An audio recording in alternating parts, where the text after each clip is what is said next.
Em minha experiência clínica, isso tem sido verdade. E significa experimento. A letra final de dopamina, em inglês, significa experimento.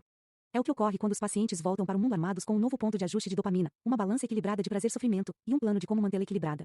Quer o objetivo seja continuar com a abstinência, quer seja a moderação, como no caso de Delila, planejamos juntos como consegui-lo. Através de um processo gradual de tentativa e erro, deduzimos o que funciona e o que não funciona. Eu seria negligente se não observasse que o objetivo da moderação, em especial para pessoas com dependência severa, pode ser um tiro pela culatra, contribuindo para uma intensificação precipitada de uso depois de um período de abstinência, às vezes citada como efeito de violação da abstinência. Após um período de 2 a 4 semanas de abstinência, ratos que demonstram uma propensão genética a se tornarem dependentes de álcool vão cair na bebedeira assim que tiverem acesso à bebida e continuarão a consumi-la pesadamente dali em diante, como se nunca tivessem passado pela abstinência. Um fenômeno semelhante tem sido observado em ratos fissurados em alimentos de altas calorias. O efeito é atenuado em ratos e camundongos menos predispostos geneticamente a consumo compulsivo. O que não fica claro nos estudos com animais é se esse fenômeno compulsivo pós-abstinência é limitado a drogas calóricas, como alimentos e álcool, e não percebido em drogas não calóricas, como cocaína, ou se o verdadeiro indutor é a predisposição genética dos próprios ratos. Mesmo quando a moderação é possível, muitos dos meus pacientes relatam que é exaustivo demais continuar e acabam optando pela abstinência por um longo tempo. Mas e os pacientes dependentes de comida? Ou de smartphones? Drogas que não podem ser totalmente largadas? A questão de como moderar está se tornando cada vez mais importante na vida de hoje, por causa da absoluta onipresença de bens de alta dopamina, tornando-nos todos mais vulneráveis a um hiperconsumo compulsivo, mesmo quando não correspondemos aos critérios clínicos para a dependência. Além disso, como as drogas digitais, tais como os smartphones, passaram a se integrar a tantos aspectos da nossa vida, imaginar como moderar seu consumo, para nós mesmos e para nossos filhos, tem se tornado uma questão de urgência. Com essa finalidade, apresento nas próximas páginas uma classificação de estratégias de autocomprometimento. Mas, antes de falarmos sobre autocomprometimento, vamos rever os passos do jejum de dopamina, cuja principal finalidade é restaurar o equilíbrio, homeostase, e renovar nossa capacidade de experienciar prazer em muitas formas diferentes. Capítulo 5. Espaço, tempo e significado. No final de 2017, depois de um ano de abstinência de comportamentos sexuais compulsivos, Jacob teve uma recaída. Estava com 65 anos. O gatilho foi uma viagem ao leste europeu para visitar a família, complicada pelos atritos entre sua mulher atual e os filhos do primeiro casamento, problemas de dinheiro e quem ganha o quê, um velho refrão. Com 2 semanas de viagem, os filhos estavam bravos porque ele não havia lhes dado o dinheiro que tinham pedido. A esposa estava brava porque ele estava pensando em dar dinheiro a eles. Ele estava com medo de decepcionar um ou outro e por isso corria o risco de decepcionar a todos. Ele me mandou um e-mail do exterior para me contar que estava se esforçando. Ainda não tinha tido nenhuma recaída, mas estava por pouco. Dei algumas orientações por telefone e lhe disse para vir me ver assim que voltasse para casa. Ela entrou na sala uma semana depois de voltar, mas era tarde demais. Foi a TV no quarto do hotel que começou a me deixar novamente com desejo, ele me contou. Quero assistir o US Open. Deito ali zapeando os canais, me sentindo deprimido, pensando na minha família, na minha mulher, e que todo mundo está zangado comigo. Vejo mulher nua na TV. Até ver a TV, eu estar muito bem. Não ter impulsos. O maior erro é quando ligo a TV, começo a pensar em voltar a meus velhos hábitos e não consigo parar os pensamentos. Então, o que aconteceu? Na terça-feira, eu vou para casa. Não vou pro trabalho. Fico em casa assistindo YouTube. Vejo pintura corporal, pessoas pintando corpos nos uns dos outros. Acho que é um tipo de arte.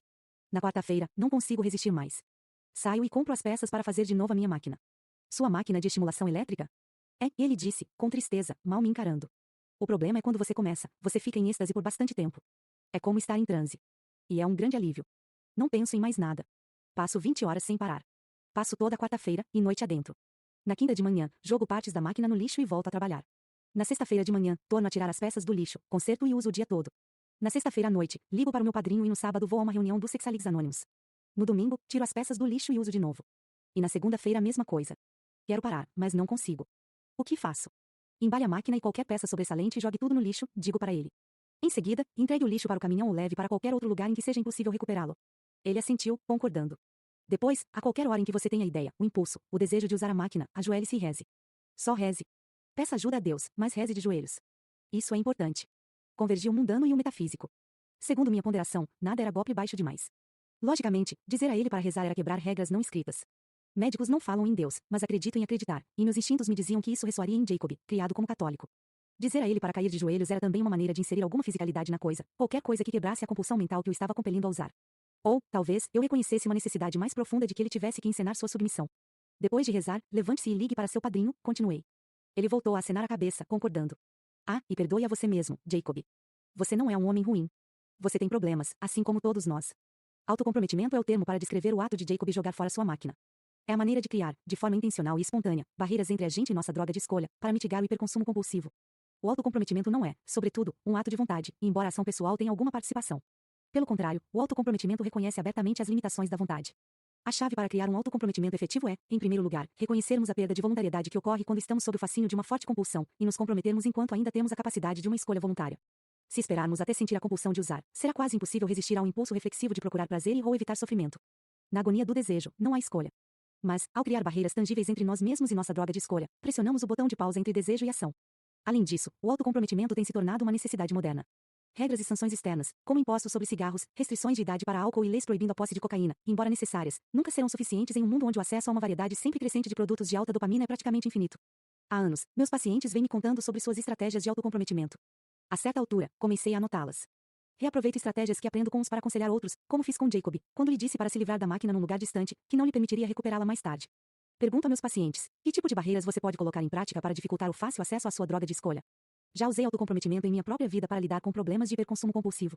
O autocomprometimento pode ser classificado em 3 amplas categorias: estratégias físicas, espaço, estratégias cronológicas, tempo, e estratégias categóricas, significado. Como você verá a seguir, o autocomprometimento não é isento de falhas, particularmente para aqueles com dependência severa. Ele também pode ser vítima de autoengano, má-fé e ciência imperfeita. Mas é um ponto de partida bom e necessário. Autocomprometimento físico.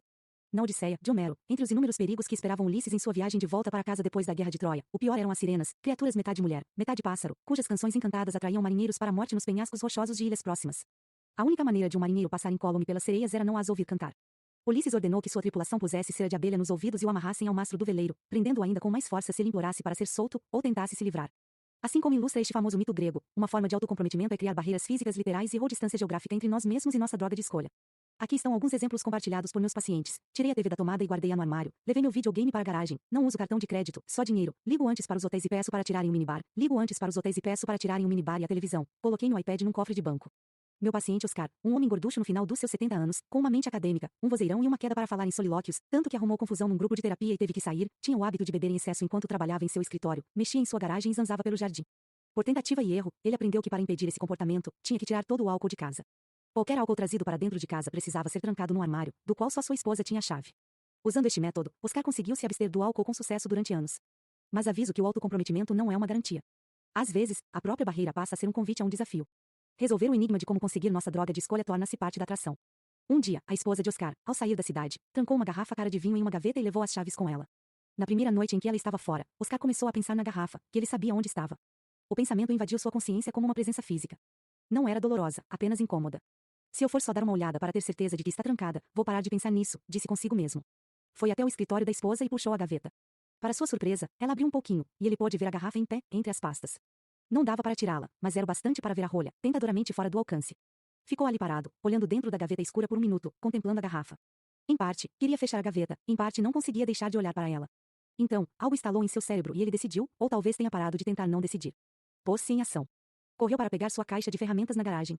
Acomodando-se para trabalhar, usou uma ampla variedade de ferramentas para tentar desmontar a fechadura e abrir a gaveta. Trabalhou totalmente concentrado e determinado, mas não conseguiu abrir a gaveta.